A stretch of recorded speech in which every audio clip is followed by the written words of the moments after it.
जिस तरीके से बाबर ने खेला, कभी कभार आपको रन्स नहीं देखने होते, कभी कभार देखना होता है कि क्वालिटी। सेकेंडली उसका अप्रोच बहुत अच्छा था, ठीक कर रहे हो नेट्स में घंटे घंटे वो बैटिंग कर रहे हैं, उसका एटीट्यूड बिल्कुल ठीक है, उसकी फिटनेस टॉप लेवल पर है।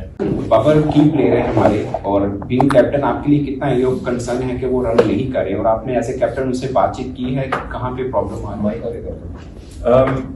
देखें, आपने बिल्कुल सही बात बोली, की प्लेयर है, हमारे मेन प्लेयर हैं। कंसर्न बिल्कुल नहीं है, स्पेशली मेलबर्न के बाद जो सेकंड इनिंग्स थी उसमें जिस तरीके से बाबर ने खेला।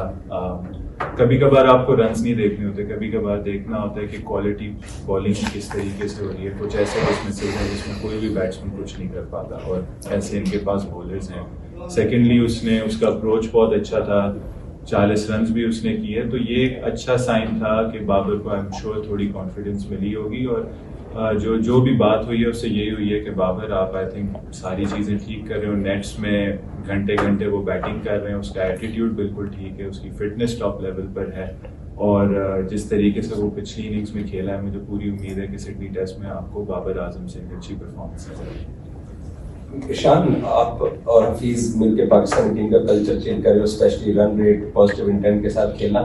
एक चीज जो कि आप लोग क्या डिस्कस कर रहे हो कि शाहीन, बाबर या रिजवान लगातार खेलते चले आ रहे हैं, Afghanistan series, Sri Lankan premier league, world cup, Asia cup, यहाँ सारा कुछ, और परफॉर्मेंस पे थोड़ा फर्क भी पड़ता है, तो क्या इस तरफ भी आप लोग सोच रहे हो कि इनको रेस्ट भी कराया जाए? बहुत अच्छा सवाल है आपका। देखें, प्लेयर की जो फिटनेस होती है, उसकी वर्कलोड्स होते हैं, वो इफेक्ट होते हैं बहुत ज़्यादा क्रिकेट खेलने से। और हमने देखा हुआ है कि जो हमारे ऑल फॉर्मेट प्लेयर्स हैं वो कंटिन्यूसली पता नहीं कब से खेल रहे हैं, अभी की बात नहीं है, 3 साल से कंटिन्यूसली। इसमें 2 T20 वर्ल्ड कप्स हुए हैं, एक ODI वर्ल्ड कप हुआ है, टेस्ट चैंपियनशिप चलती जा रही है साथ साथ। तो इन प्लेयर्स को बीच में एक आध लीग भी, हमारी भी PSL होती है, तो इन प्लेयर्स को रेस्ट बिल्कुल नहीं मिला।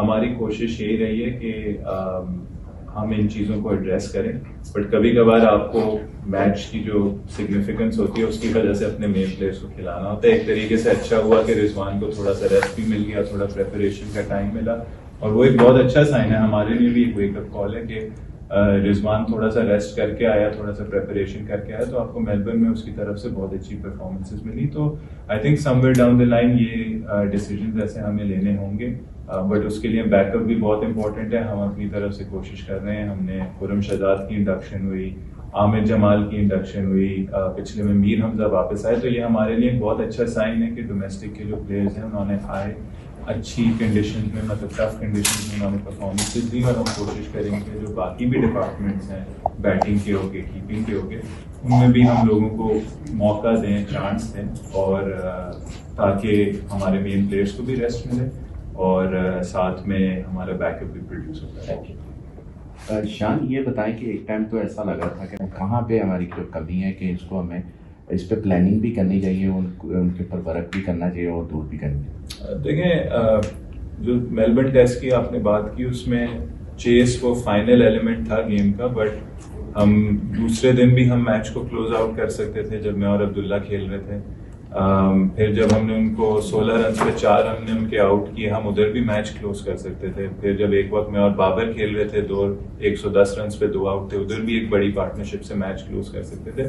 तो काफ़ी लेसन्स हैं, काफ़ी सबक हैं मेलबर्न से, जिस पे हमें काम करना होगा। हम उस पर गौर ज़रूर कर रहे हैं, करते रहेंगे। लेकिन अच्छी चीज़ ये थी कि हमने चारों दिन एक ऐसी क्रिकेट खेली जो हम एक्सपेक्ट करते हैं कि एक अच्छी टीम आके क्रिकेट खेले, या अगर ऑस्ट्रेलिया के खिलाफ आपको रिजल्ट हासिल करना हो तो आपको उस टाइप की क्रिकेट खेलनी होती है। तो सबक भी हैं साथ, बट हम काफ़ी पॉजिटिव हैं कि जिस डायरेक्शन में हम एज ए क्रिकेट टीम जा रहे हैं हम उसको कंटिन्यू करें, और फिर साथ में जब अपनी गलतियों से सीखेंगे तो रिजल्ट्स भी आएंगे। शान, आपने नोट किया होगा मेलबर्न में सेकंड इनिंग में ओल्ड स्कूल थ्योरी ऑस्ट्रेलिया ने ट्राई की कि शॉर्ट पिच की है, और हमारे 5-6 विकेट शॉर्ट पिच पे गिरी हैं।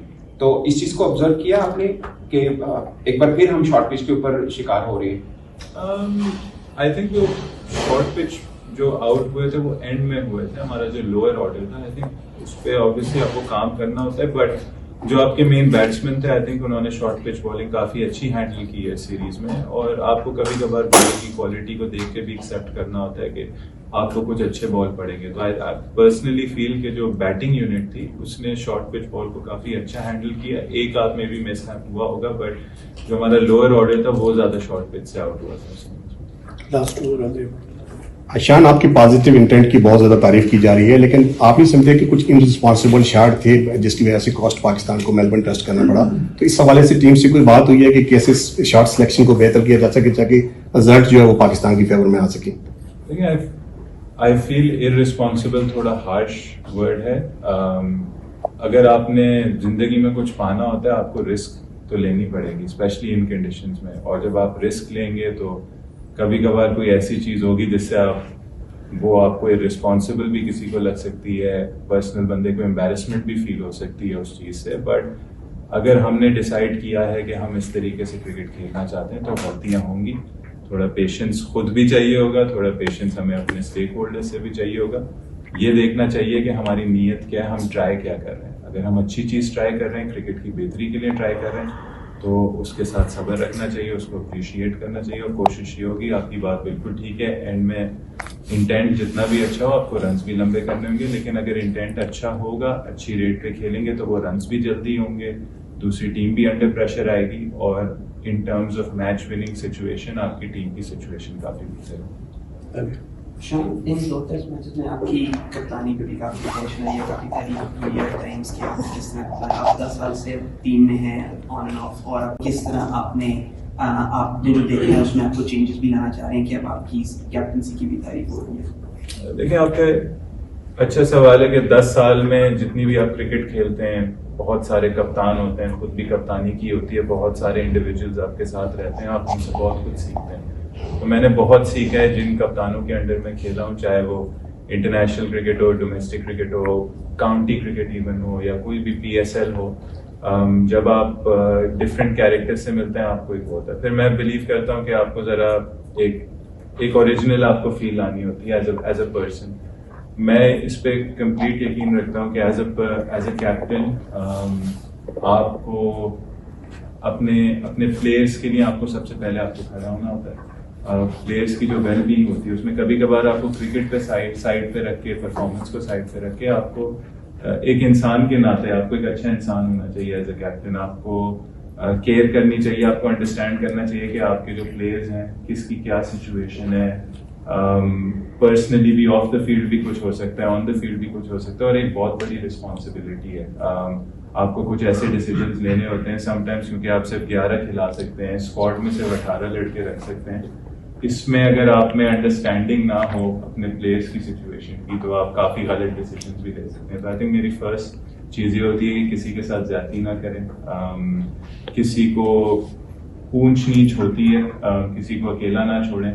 बुरा वक्त सब पे आता है। देखें, अच्छे प्लेयर की तारीफ करना, अच्छे प्लेयर को रिवॉर्ड करना बहुत आसान है, बट बाकी भी जिससे नहीं हो रहा होता या जो नहीं खेल रहा होता, उसकी आप किस तरीके से लुक आफ्टर करते हैं। आई थिंक मेरी कैप्टनसी की जो भी थॉट्स हैं, वो चीज उसमें सबसे पहले होती है कि उस बंदे के लिए मैं अपने आप को किस तरीके से प्रेजेंट कर सकता हूँ, किस तरीके से उसके काम आ सकता हूँ, किस तरीके से उसको समझा सकता हूँ। जरूरी नहीं है कि आप हमेशा किसी के फेवरेट रहेंगे, बहुत सारे लोग आपसे खुश भी नहीं होंगे, लेकिन आप अपनी तरफ से जो भी कर सकते हैं किसी के लिए, आप जरूर वो करें।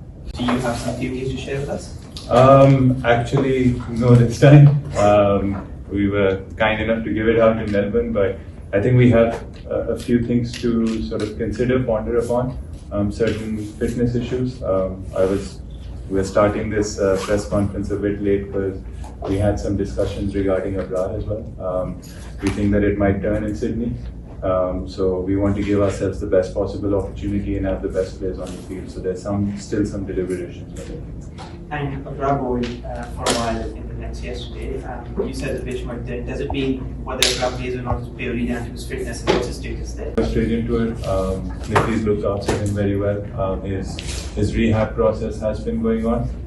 So we always had Sydney in mind, and that's why you saw him bowling yesterday. But again, we have to be absolutely sure that he's close to 100% fit, if not 100, and that if we're taking a risk, he doesn't break down. Saim also battled for a while in the nets yesterday. Should we read anything into that? I think all batsmen, we give them equal opportunities. We even give our the lower order quite a lot of opportunity while batting in the nets. So there's nothing different to that. I don't think there's much to read into that. But again, we have a lot of deliberations to make. That's why we're holding on to the playing 11 now, and hopefully, maybe by this evening we'll have something. And one more point, over the last few days, so Mohammad Hafiz said Pakistan was a better side in Melbourne, and what wasn't happening with the technology. Just wondered what your thoughts about that. Look, I think the technology is the same for everyone. Life comes in a full circle. It all balances out in the end.